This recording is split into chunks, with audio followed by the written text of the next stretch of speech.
Vamos dar início então ao nosso encontro de estudos para o Livro dos Médiuns dessa noite. Hoje é dia 22 de janeiro de 2025, uma quarta-feira. São 20 horas e 2 minutos na cidade de Jaú. E nós estamos transmitindo este encontro de estudos em nome e em homenagem à Associação Jauense de Estudos Espíritas. Estamos localizados na cidade de Jaú, estado de São Paulo, Brasil. Nós estamos estudando do referido livro a segunda parte, no capítulo 5, Manifestações Físicas Espontâneas, no item de número 99. Você que vai acompanhar com o seu livro aberto, abra o seu livro na segunda parte, capítulo 5, Manifestações Físicas Espontâneas, item de número 99. Muito bem. Kardec diz o seguinte a respeito da mensagem de Erasto, né? Porque logo anteriormente, antes desse item, tem toda a mensagem de Erasto descrevendo o que é, né? Como se dá, qual é o mecanismo em que se dá as manifestações físicas espontâneas. Especialmente, aí, neste caso, o transporte, né, a mediunidade de transporte, ou a manifestação física de transporte.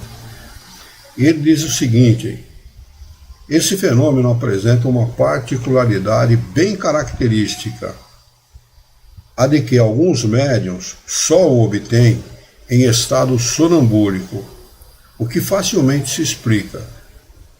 O sonâmbulo apresenta um desprendimento natural, uma espécie de isolamento do espírito e seu perispírito em relação ao corpo, que deve facilitar a combinação dos fluidos necessários. É o caso dos transportes que presenciamos. Bom, nós já conhecemos o fenômeno de sonambulismo, né? Estudamos pelo menos os seus princípios, as suas premissas, lá no Livro dos Espíritos, lembra? O sonambulismo se dá com o desligamento, o mesmo desligamento que acontece com todos nós durante o sono, se dá com o sonâmbulo, só que o sonâmbulo ele pode transmitir, ele consegue transmitir pelo seu corpo físico, pela palavra articulada, tudo aquilo que ele está vendo no mundo espiritual, distante do corpo, como nós ficamos quando nós dormimos.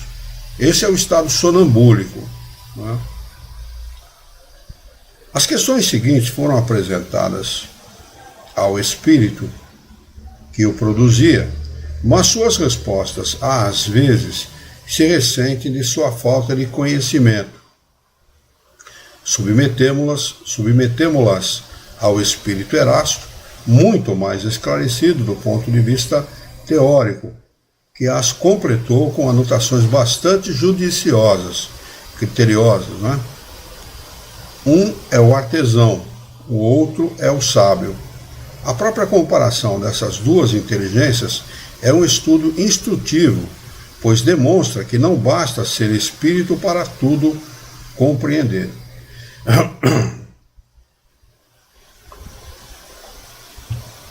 Pergunta de número 1. Queres dizer-nos por que os transportes que produzes só se realizam durante o sono magnético do médium? Resposta: por causa da natureza do médium.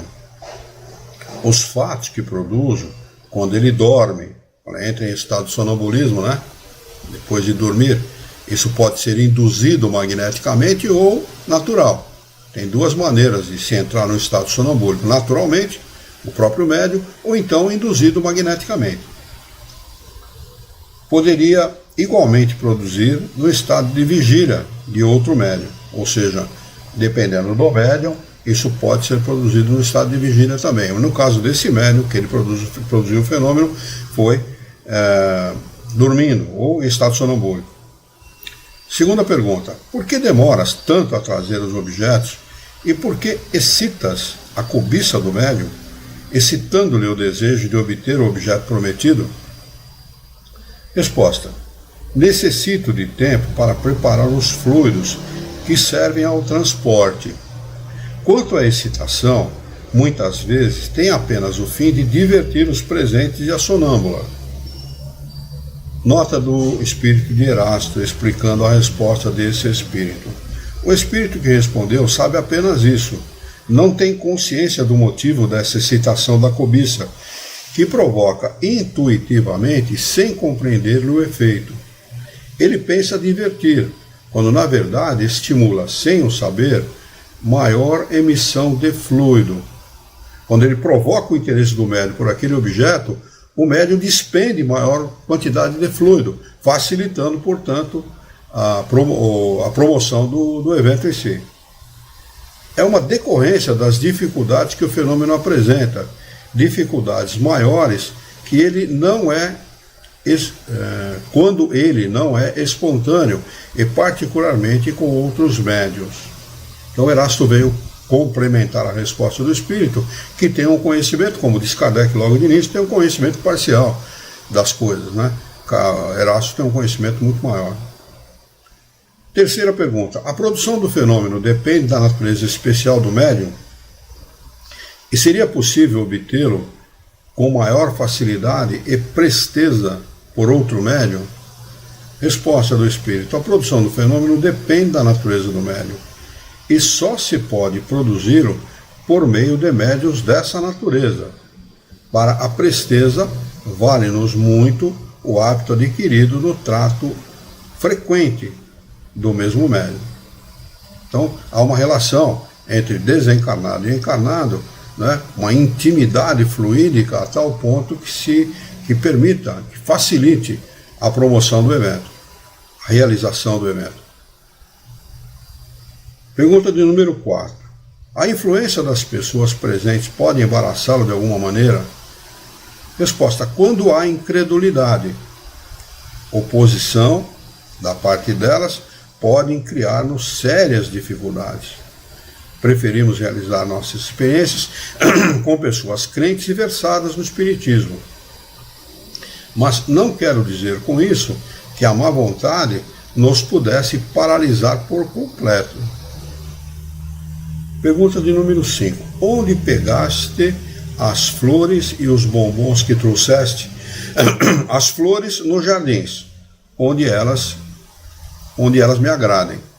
Ele escolhe lá, por conta de se agradar mais com esta ou aquela flor, num jardim qualquer, e traz.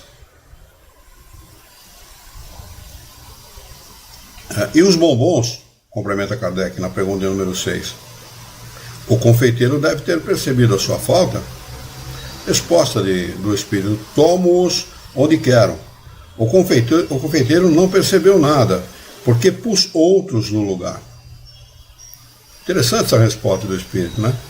Como é que ele pode tomar uma coisa material e colocar outra no lugar? Ilusão. Cria uma ilusão, né? E o encarnado acha que o bombom está ali. E é assim que eles fazem com muitas coisas. Eu já dei o exemplo aqui, por exemplo, da chave. Quando você quer achar uma chave, não acha a chave, você colocou ali, você tem certeza que você pôs ali, mas não está ali naquele lugar. E, no entanto, a chave está naquele lugar. O que eles fazem? Eles envolvem fluidicamente, desaparecem, entre aspas, desaparecem temporariamente com o objeto, né? E você vai olhar e não vai enxergar. Aí, depois de um determinado momento, né, você acaba encontrando a chave. Assim, eles, provavelmente, é isso que ele fez com o bombom em relação ao confeiteiro. Você não pode, você tira uma coisa material do lugar, ele não tem como substituir materialmente.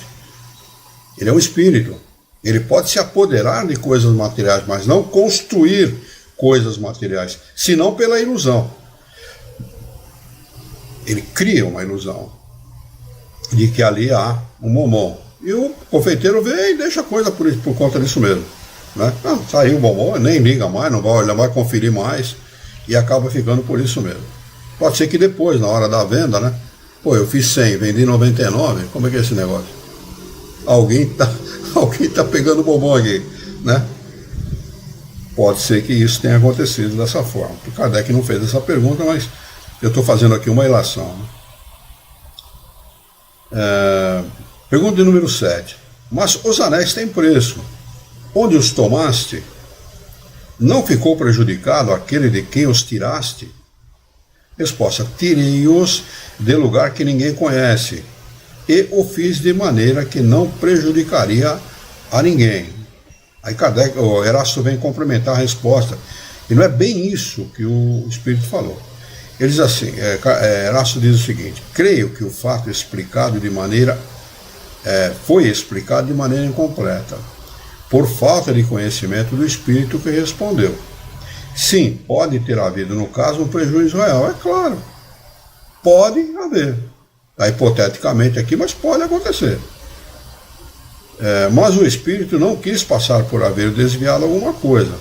Um objeto só pode ser substituído por outro idêntico, da mesma forma e do mesmo valor. Assim, se o Espírito tivesse a possibilidade de substituir um objeto tirado, não haveria razão para o tirar, pois poderia dar o que serve de substituto, evidente. Ele vai tirar um objeto e criar outro para pôr no lugar. Então ele pega aquele que ele criou e leva para o ambiente que ele deseja. O Espírito não tem condição de substituir. O Espírito não cria nada. Aliás, ninguém cria nada de material, né? Nada. A matéria não se cria. Ela se modifica. Mas você não pode criar a matéria. Nem nós, espíritos encarnados, criamos matéria. Nós modificamos a matéria. No mundo nada se cria, tudo se transforma. A palavra lá do cientista, né? Pergunta de número 8. É possível transportar flores de outro planeta? Pergunta de Kardec. Não. Para mim, isso não é possível. A pergunta foi dirigida a Erasto. Outros espíritos teriam esse poder? Pergunta Kardec a Erasto. Resposta: não. Isso não é possível, em razão das diferenças dos meios de ambiente. Vamos lembrar aqui da formação do perispírito. O perispírito é formado por elementos constitutivos de um planeta. Todos os espíritos, ao adentrarem ou ao saírem de um planeta, têm que deixar o seu perispírito naquele planeta, porque os elementos constitutivos daquele planeta é que constituem o perispírito. Então o perispírito nunca é definitivo para um espírito. Ele mantém o seu perispírito, mas ele está ligado a um planeta. Tá certo? Então, quando você cria alguma coisa num planeta, você não pode trazer de outro, porque ela não está, esta outra peça, essa outra coisa não está composta pelos mesmos elementos constitutivos daquele planeta. Uma flor que se forma em Marte jamais tem os mesmos elementos constitutivos do planeta Terra, e vice-versa.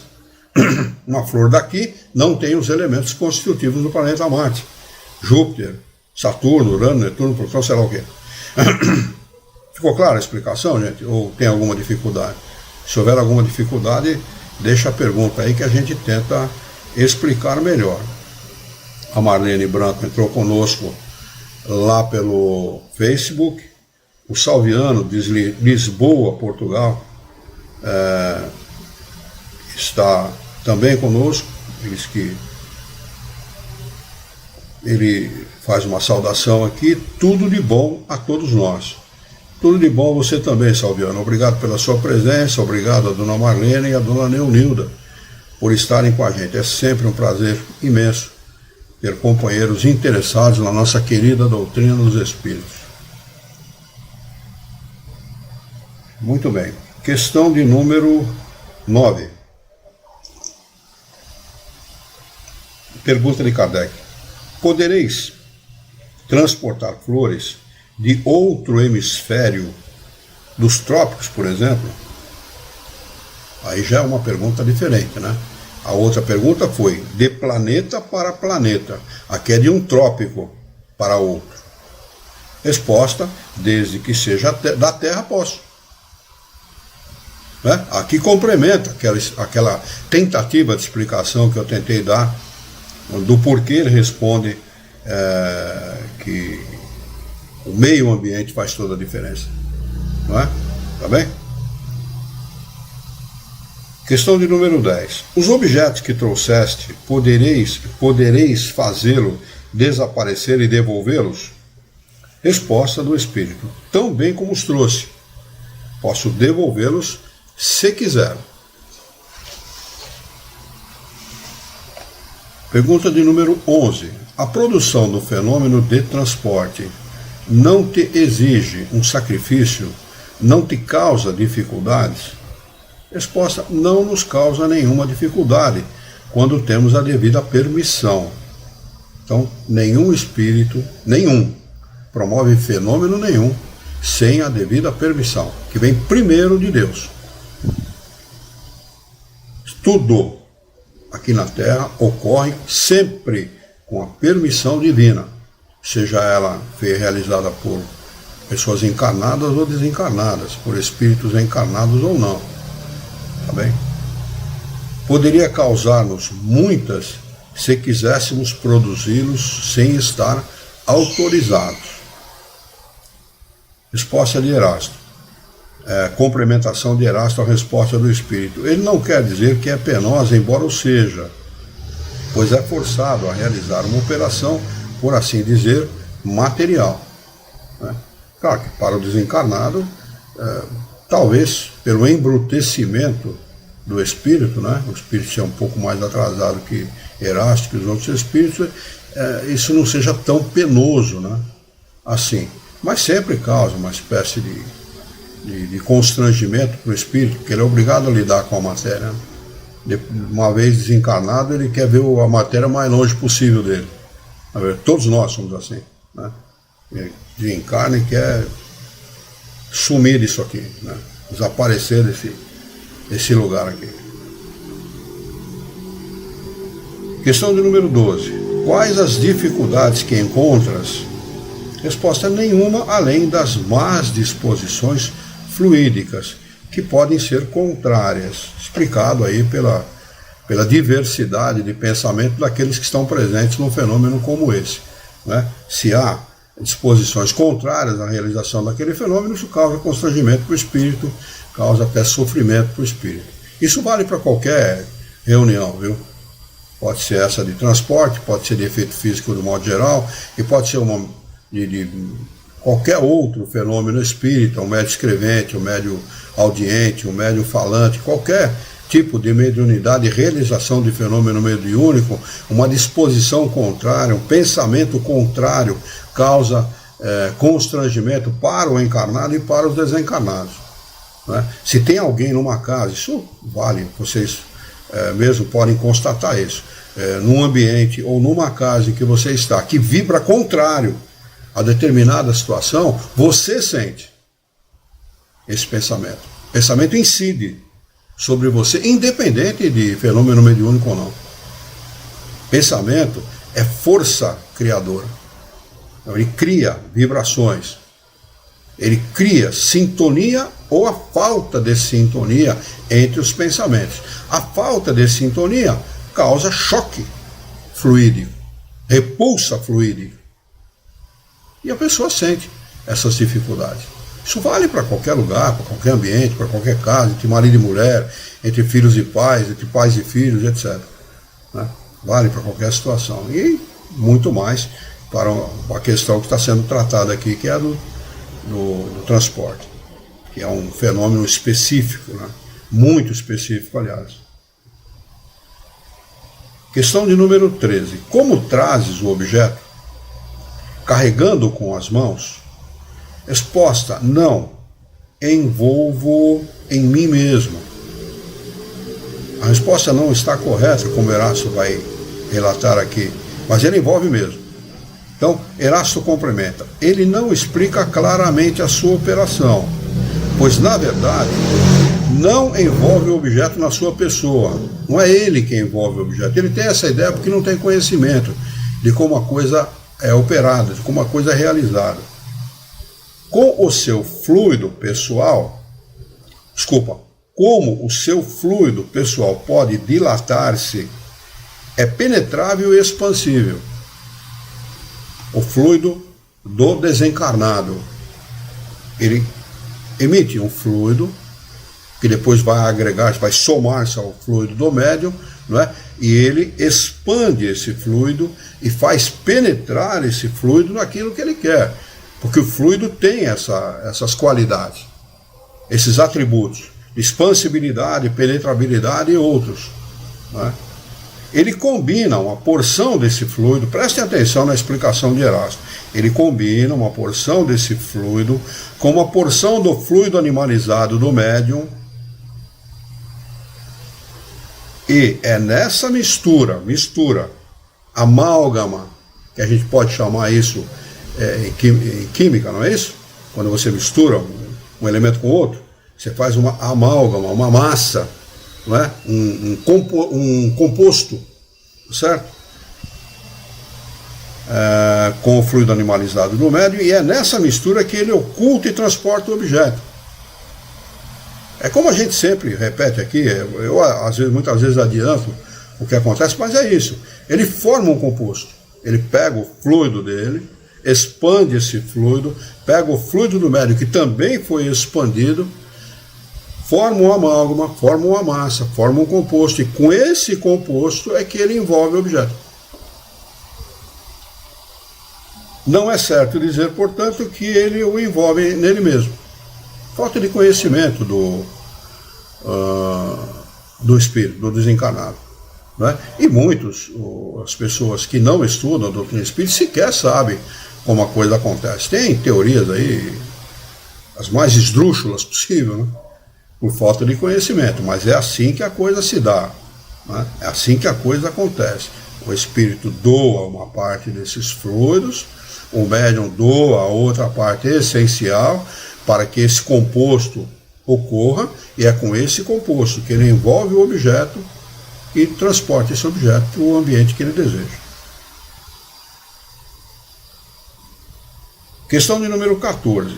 Como transportarias com a mesma facilidade um objeto mais pesado, de 50 quilos, por exemplo? Resposta: o peso nada é para nós. Trago flores porque elas podem ser mais agradáveis que um objeto volumoso.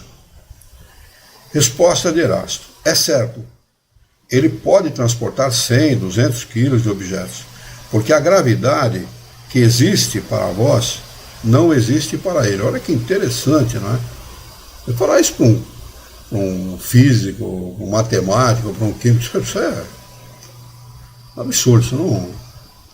O pessoal aí os espiritistas viajam na maionese, né? Eles talvez falassem alguma coisa assim, mas é certo isso. O peso específico de um objeto, ele vale para nós. Tanto que a 1.000, 2.000 quilômetros, ou alguma coisa assim, quando sai da estratosfera da Terra, muda tudo. Né? O sujeito pega um pouco de água que ele vai tomar, joga um pouco no ar assim, forma uma bolha, já viram isso? Aí o cara vai lá e abocanha a água está flutuando no ar, ele vai lá e abocanha a água, já viram isso? Uma coisa interessantíssima. Né? O que prova que fora do ambiente, do nosso ambiente, tudo se modifica. Né? E os espíritos não são iguais aos encarnados. O fluido dele, o fluido que ele pode emanar, preparar, não tem nada a ver com aquele que com os quais nós lidamos aqui na Terra. Né? Vamos ver aqui se tem alguma pergunta. A Marlene respondeu aqui, ficou bem claro. Ótimo, Marlene, fico contente que você tenha entendido. Erasto segue. Mas, nesse caso, também ele não percebe o que se passa. A massa de fluidos combinados é proporcional à massa de objetos. Numa palavra, a força deve estar na proporção da resistência. Resistência à lei de gravidade. 50 quilos, a massa fluídica tem que ser proporcional àqueles 50 quilos para eliminar o peso do objeto. Equiparar peso e componente fluídico. Assim, se o espírito só transporta uma flor ou um objeto leve, é frequentemente por não encontrar no médium ou nele mesmo os elementos necessários para o maior esforço. Então, ele dá prioridade a objetos pequenos, porque é muito mais fácil promover o fenômeno do que com objetos de um volume maior. Pergunta de número 15. Alguns casos de desaparecimento de objetos por motivo ignorado serão devidos aos espíritos? Olha a resposta do espírito, prestem bem atenção. Isso acontece com frequência, muito mais frequentemente do que pensais, e poderia ser remediado pedindo-se ao espírito a devolução do objeto. É o tal do São Longuinho, né? Vou dar 2 pulinhos, 3 pulinhos, oferece lá para o São Longuinho os pulinhos e tal. Né? É isso mesmo. Tá? Embora pareça uma coisa aí muito infantil e tal, mas é isso mesmo, está pedindo devolução. Né? Aconteceu comigo, uma coisa que eu estimava muito, que era a aliança de casamento do meu pai, quando meu pai completou 25 anos de casado da minha mãe. Fui eu que mandei fazer essa aliança. E eu utilizava essa aliança, quando eu completei 25 anos de casado, eu utilizava essa aliança. Eu sempre tirava a aliança, para não prejudicar a aliança, que era feita de ouro e prata, eu colocava em cima da pia. Simplesmente desapareceu. Procurei essa aliança por todo quanto foi lugar e simplesmente desapareceu. Se desapareceu, foi por vontade de Deus, por vontade do Criador, então paciência é um objeto material e paciência. Mas foi isso. Erasto complementa a resposta do Espírito e diz assim: é verdade, mas às vezes o que foi levado está. Então, é o meu caso. Foi levado está. Paciência. Porque esses objetos que somem da casa são quase sempre levados para muito longe. Mas, como a subtração de objeto exige quase sempre as mesmas condições fluídicas do transporte, só pode se dar com a ajuda de médiuns dotados de faculdades especiais. Por isso, quando alguma coisa desaparecer, é mais provável que se deva ao vosso descuido que à ação dos espíritos. Ora, no meu caso não foi descuido, porque o que eu tinha de estima por aquela peça era muito grande, embora não fosse apegado. Né? Pertenceu ao papai, fui eu que mandei fazer, foi cara, uma peça cara na época. Né? Então, o papai já tinha desencarnado há muito tempo e foi uma coisa que eu tinha, algo que eu tinha muito estima, portanto eu não era descuidado com aquilo. Né? E no entanto desapareceu. 16ª questão: há efeito de ação de certos espíritos que consideramos como fenômenos naturais? Resposta: vossos dias estão cheios desses fatos que não compreendeis, porque não pensastes nele, e que um pouco de reflexão vos faria ver com clareza. Resposta: acrescenta Erasto a resposta do Espírito o seguinte: não se deve atribuir aos Espíritos o que é obra humana, mas acreditai na sua influência oculta e constante, produzindo ao vosso redor 1000 circunstâncias, milhares de incidentes necessários à realização de vossos atos e de vossa existência. Quando Kardec pergunta se os espíritos nos influenciam, lá no livro dos Espíritos, ele diz assim: muito mais do que vocês imaginam. Muitas vezes são eles que vos dirigem. Mantendo sempre, lembre-se sempre disso, mantendo sempre o nosso livre-arbítrio. Quem decide em última instância é o encarnado. O espírito nunca decide por nós.